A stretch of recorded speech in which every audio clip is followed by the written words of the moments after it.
turun ke makam Santo Petrus yang disebut juga ruang pengakuan Santo Petrus. Karena disitulah Santo Petrus menyatakan dirinya, memperlihatkan dirinya bahwa dia memang mengakui Yesus sebagai Mesias dan rela wafat meninggal demi Yesus. Oke, Dan berarti ini mereka sedang turun ke arah makam Santo Petrus. dan artinya ini mengawali prosesi misa inaugurasi ya? Betul sekali, dari sini mereka akan berangkat. Artinya akan ada pendupaan juga atas pallium dan cincin nelayan. Kemudian paus akan berhenti untuk berdoa dan mereka akan bersama-sama naik kembali ke atas untuk melakukan prosesi menuju altar perayaan misa inaugurasi. Selain kardinal diakon, siapa lagi yang bisa ada di dalam?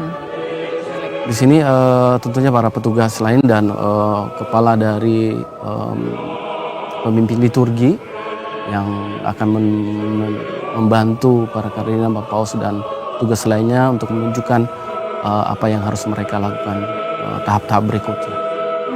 Oke.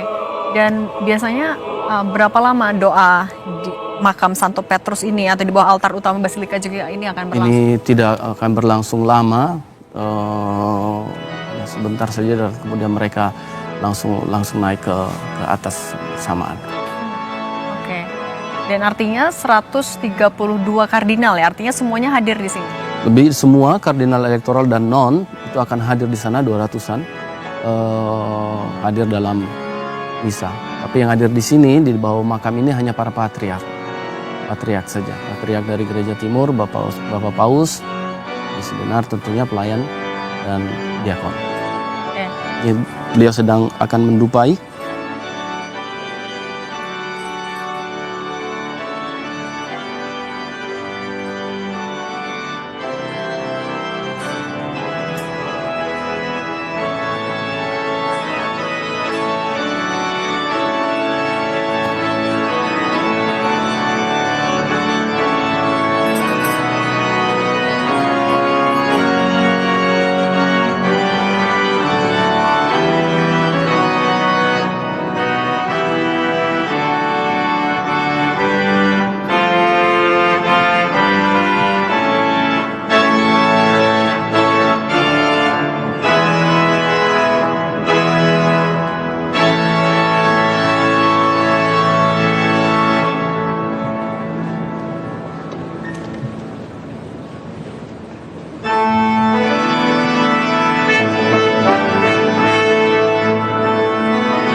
Supra regnorum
lagu yang sedang kita dengarkan juga sama-sama ini apa maknanya?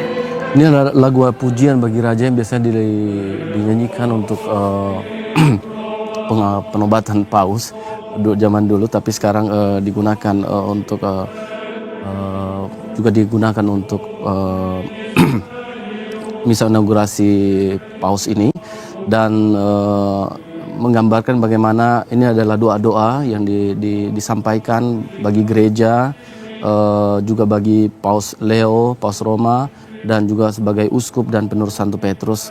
Dan doa-doa ini disampaikan juga dengan memohon kepada para santo dan santa yang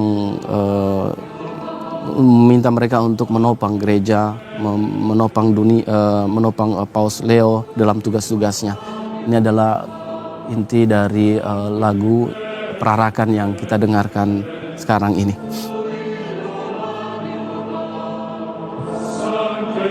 Dan ini adalah nyanyian yang memang selalu diperdengarkan ketika inaugurasi paus artinya ya Mas ya? Ya, ini biasa digunakan untuk paus mengadakan misa inaugurasi.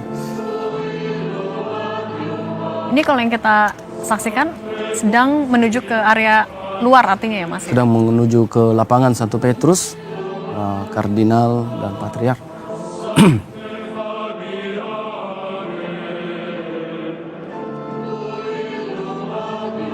Dan nantinya artinya di lapangan Santo Petrus yang akan disaksikan adalah tahapannya apa lagi prosesinya? Setelah ini akan ada pembukaan, tentunya pembukaan misa dengan tanda salib, lalu kemudian akan ada ritus pemberkatan dan pemercikan air suci yang akan tentunya untuk mengingat kepada umat Katolik akan baptisan yang telah ia terima. Setelah itu akan ada doa kolekta yang akan disampaikan oleh Bapak Paus, dan kemudian setelah itu akan kita memasuki liturgi sabda, di mana kita akan mendengarkan 3 bacaan. Bacaan pertama, kemudian dari Kisah Para Rasul bab 4, kemudian kita akan mendengar Mazmur 118, kemudian bacaan kedua akan ada 1 Petrus dari surat Rasul Petrus, dan bacaan ketiga yaitu Injil dari Injil Yohanes yang akan dibacakan dalam 2 bahasa, yaitu bahasa Latin dan bahasa Yunani. Nah, setelah ini baru akan ada ritus penumpangan, pemberian palium dan penyerahan cincin nelayan. Baru setelah itu akan ada juga ritus ketaatan pada paus yang biasanya zaman dulu itu di mana semua para kardinal datang untuk memberi hormat kepada Bapak Paus baru, tetapi tahun ini dengan beliau dia akan diwakilkan oleh 12 orang, ada dari uskup, ada imam, ada biarawan dan biarawati, dan juga kaum awam seperti pasangan suami istri dan anak-anak muda. Jadi mereka lah yang nanti akan mewakili seluruh umat Katolik yang untuk memberikan penghormatan, tanda ketaatan kepada Bapak Paus yang baru. Kenapa berbeda tahun ini Mas Erlin? Tahun ini berbeda karena memang mau menunjukkan kesederhanaan juga, saya rasakan, bagi keikutsertaan seluruh umat Allah dalam perayaan misa ini. Oke. Dan tidak hanya umat Katolik tapi juga pimpinan dunia ya, pimpinan negara-negara juga hadir dalam misa inaugurasi Paus Leo ke-14 di lapangan Santo Petrus Vatikan.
In nomine Patris et Filii et Spiritus Sancti.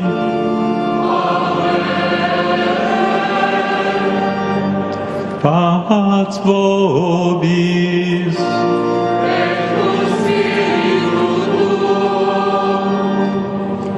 Fratelli e sorelle, in questo giorno fatto dal Signore, rinnoviamo la memoria del nostro battesimo attraverso il segno di quest'acqua con la quale saremo aspersi. Il Signore ci rinnovi interiormente per essere sempre fedeli allo Spirito Santo che ci è stato dato in dono.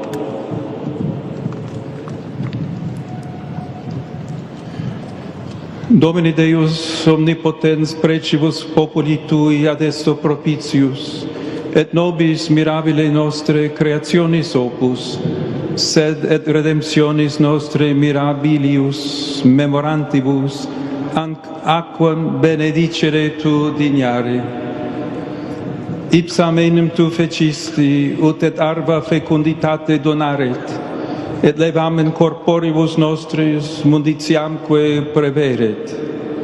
Aquam etiam Tue ministra misericordiae condidisti, nam per ipsam solvisti Tui populis servitutem, iliusque sitem in deserto sedasti, per ipsam novum fedus nunciaverunt profete, quod eras cum hominibus initurus, per ipsam denique, quam Christus in Jordane sacravit, corruptam naturae nostre substantiam, in regenerationis lavacro renovasti.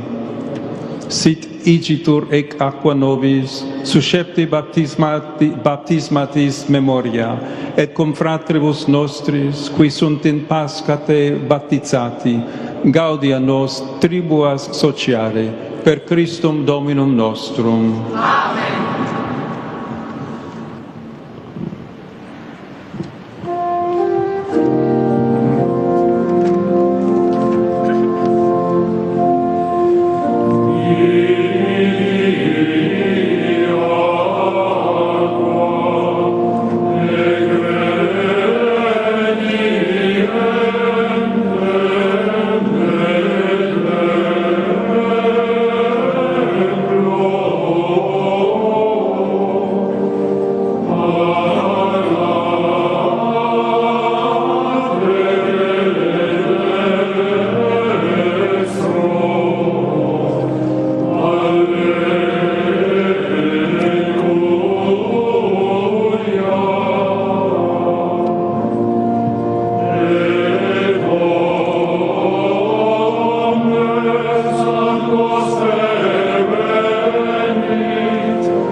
Deus omnipotens nos a peccatis purificet, et per huius Eucharistiae celebrationem dignius nos redat, qui mense regni sui participes efficiamur. Amen.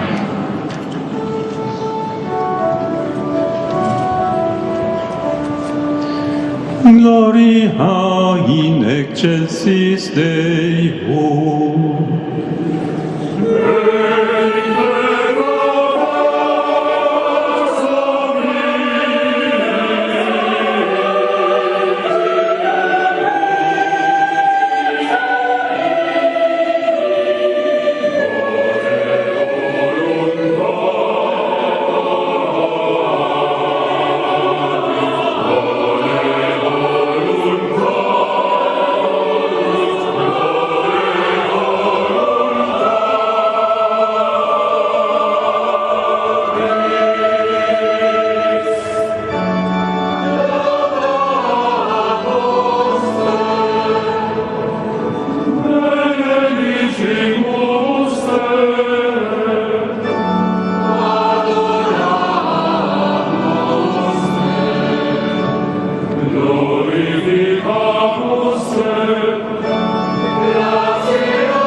Oremos. Deus, qui providentiae Tue consilio super beatum Petrum, ceteris apostolis prepositum, ecclesiam Tuam edificari voluisti, respice propitius ad me famulum Tuum, et concede utquem Petri constituisti successorem, populo Tuo visibile faciam unitatis fidei, et communionis principium et fundamentum. Per Dominum nostrum, Iesum Christum Filium Tuum, qui tecum vivit et regnat in unitate Spiritus Sancti Deus, per omnia saecula saeculorum. Amen.